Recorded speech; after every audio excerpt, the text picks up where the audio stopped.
Hey Habitutors, I just had some thoughts I wanted to share with you today. Let's call it Wednesday Wisdom. Instead of posting a recipe, I want to talk about habits.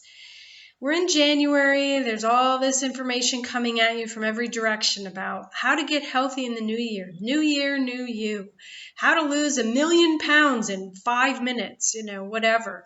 And it really doesn't need to be so chaotic and so difficult and so complicated to get yourself healthy, to lose weight, gain weight, get stronger, increase your flexibility, whatever your goals might be relating to health, wellness, fitness.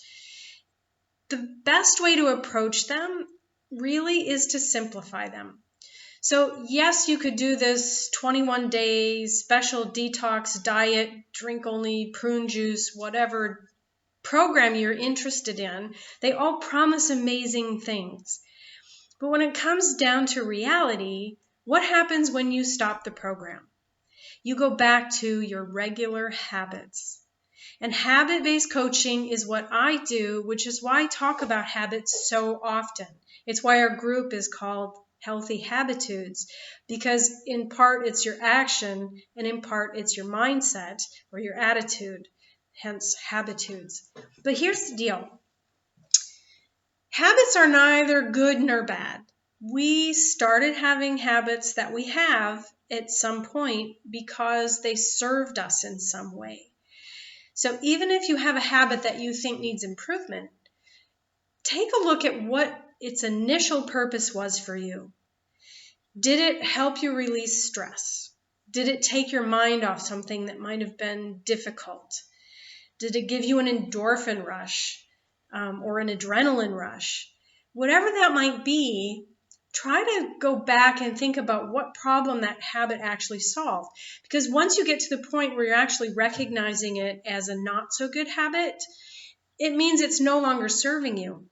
But don't spend your time trying to figure out how to stop the habit, because whenever we tell ourselves we can't do something, that's all we can think about. Your brain, your subconscious mind cannot recognize a negative statement. It only recognizes positive things. So when you tell yourself, I'm not going to eat chocolate anymore, all your brain hears is chocolate, chocolate, chocolate. So it's the way you phrase things makes a huge difference. So instead of trying to get rid of old habits or bad habits, then maybe take a different approach. Try adding in healthy actions. And take one small step at a time. Don't do too much because you're setting yourself up for failure that way. We keep it simple. Pick one thing you want to change and do one positive thing. Add that in and do that until that becomes a habit. And eventually those good things are going to simply displace the old things. You'll start getting the benefits from the better things, and you'll find that the other things don't serve you anymore. And that way it's a much easier transition than, going cold turkey. And for some people, cold turkey works great. Me, not so much. I tend to be the kind of person who, if I say cold turkey, then I can't shift my mind as easily into that positive thing. So I start adding the positive things, and pretty soon it's like, oh, I love all of that, and I don't even want that anymore. And generally speaking, that's how our brains work, so we have to trick them and massage them a little bit.